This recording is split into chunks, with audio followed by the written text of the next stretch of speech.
എല്ലാവർക്കും Mallu big boss ടോക്സിന്റെ പുതിയൊരു വീഡിയോയിലേക്ക് സ്വാഗതം. ബിഗ് ബോസ് വാർത്തകൾ ആദ്യമേ അറിയാൻ ഈ ചാനൽ മറക്കാതെ സബ്സ്ക്രൈബ് ചെയ്യുക. മലയാളം ബിഗ് ബോസ് സീസൺ 7-ൽ നടന്ന സദാചാര വിചാരണ വാദത്തിനെതിരെ തിരിയുകയാണ് ഇപ്പോൾ. കാരണം ഇന്ന് വീക്കെൻഡ് എപ്പിസോഡിലൂടെ അനുമോൾ നടത്തിയ സദാചാരവാദം ബിഗ് ബോസ് ഏത് കണ്ണിലൂടെ നോക്കിക്കാണും എന്ന് മനസ്സിലാക്കാം. ലാലേട്ടൻ എടുത്തിട്ട് അലക്കുമോ അതോ ചെറിയ സംസാരം ആക്കി മാത്രം ഒതുക്കുമോ എന്നും കണ്ടറിയേണ്ടതുണ്ട്. എന്നിരുന്നാലും അനുമോൾ ചെയ്തത് വളരെ ഏറെ ഒരു വൃത്തികെട്ട പരിപാടി ആണ് എന്ന് തന്നെ പറയാം.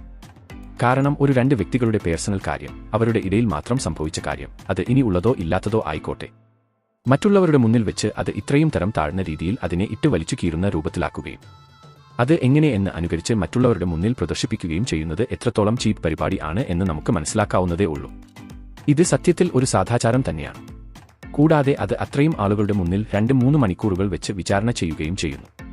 ഇത് ഒരു സൈഡിൽ നിന്ന് നോക്കിയാൽ ബിഗ് ബോസിനോടുള്ള ഒരു വെല്ലുവിളി തന്നെയാണ്. അനുമോൾ ഇത് കണ്ടു എന്ന് വാദിക്കുമ്പോൾ എന്തുകൊണ്ട് ഇത്രയും ക്യാമറ കണ്ണുകൾ ഉള്ള ബിഗ് ബോസ് വീട്ടിൽ ഒരു ക്യാമറ പോലും അവരെ ഫോക്കസ് ചെയ്തില്ല? ഇത്തരം ചോദ്യങ്ങൾക്ക് മുന്നിൽ ബിഗ് ബോസിന്റെ ക്രെഡിബിലിറ്റിയാണ് തകർന്നു പോകുന്നത്.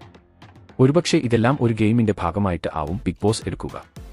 ഒന്നും തന്നെ പറയാൻ കഴിയില്ല. എല്ലാവരും ഒരുപോലെ ചിന്തിക്കണം, കാണാം, ആക്ഷൻ എടുക്കണം എന്ന് ഒരിക്കലും പറയാൻ കഴിയില്ലല്ലോ.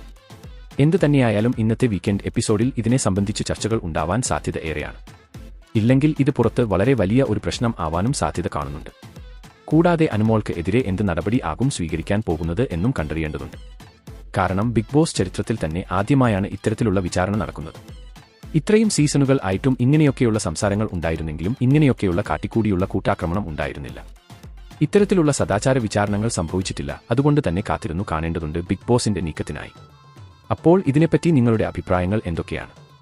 നിങ്ങൾ ഇതിനെ എങ്ങനെ വിലയിരുന്നു? ആര്യനും ജിസേലിനും എതിരെ അനുമോൾ ഉന്നയിച്ച വാദം തള്ളിക്കളയാവുന്നതാണോ?